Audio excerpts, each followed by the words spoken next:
Girl, you have to help me satisfy my husband. I honestly can't take it anymore. Recently, my wife couldn't handle my intensity anymore and went crying to her best friend for help. Wanting to ease the tension between us, her bestie decided to come to our house alone. She showed up in a sexy short dress that barely contained her curves. So I hear you're pretty wild, huh? Let me see what all the fuss is about. My name is Cole Griffin. After 5 years of marriage, my body suddenly went through a second round of development. The growth down there was nothing short of astonishing, and with it came an insatiable appetite. I found myself wanting it 7 or 8 times a day. At first, my wife was thrilled with the change. Every night brought her to the brink of exhaustion in the best way possible. But gradually, I kept growing, and she couldn't handle me anymore. Stop, please, I can't take anymore. You're going to break me. She'd beg me through tears, but I was desperate with need. The urge was unbearable. I'd end up pressing her against the wall, taking what I had to have. Then came the day she finally snapped. Crying, she demanded a divorce. When I refused, she packed up and moved in with her best friend. Days passed. No sign of her coming home. I was going out of my mind. Every night, I'd be so hard I thought I'd explode. The ache was torture. Her best friend caught wind of what was happening. Curiosity got the better of her. Claiming she wanted to help patch things up between us, she showed up at my place ready, it seemed, to offer a different kind of relief. The night she arrived, I was pacing the living room, restless and on edge. The doorbell rang. My heart leaped, finally. My wife had come home. After days of pent-up frustration, I'd finally get some release. But when I opened the door, it wasn't my wife standing there. It was Ramona Lincoln, my wife's best friend. She wore a tight black bodycon dress that hugged every curve. Her breasts strained against the fabric, full and round, impossible to ignore. The hem barely grazed her thighs, leaving her long, slender legs on full display, sheer black stockings giving way to a teasing glimpse of bare skin at the top. I stood there, stunned. My body reacted instantly. I'd been expecting my wife, so I'd answered the door in nothing but loose shorts. The tent I was pitching was unmistakably obvious. Ramona's eyes went wide. You really did grow again. That's bigger than a beer bottle.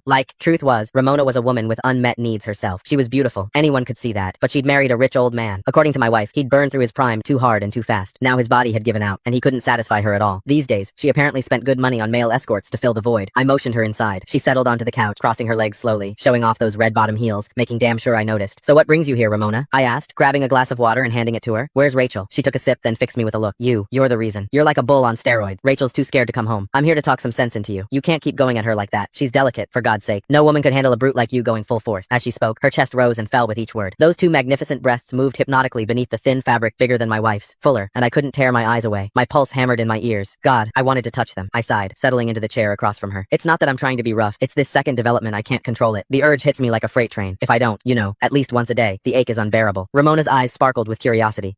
She leaned forward. Men can have second growth spurts, so you're bigger now than before? Can I see? She looked at me earnestly, like it was the most natural request in the world. My heart skipped. Was she serious? You don't just show something like that to your wife's best friend. I don't think that's appropriate, I stammered, even as my mind raced with possibilities. Ramona waved off my hesitation like it was nothing. What's the big deal? This is practically a miracle. I just want to witness it for myself, she insisted, and insisted. Finally, I stopped pretending. Right there in front of her, I slowly pulled down my shorts. I'd never exposed myself to another woman before. The thrill of it was electric. Her hot gaze locked onto me, and that strange, illicit excitement only grew. Ramona had clearly spent time with plenty of male escorts, because she didn't blush, didn't flinch either. If anything, hunger flickered in her eyes. She gulped. You're even bigger than any escort I've ever hired. Is it real? Can I touch it?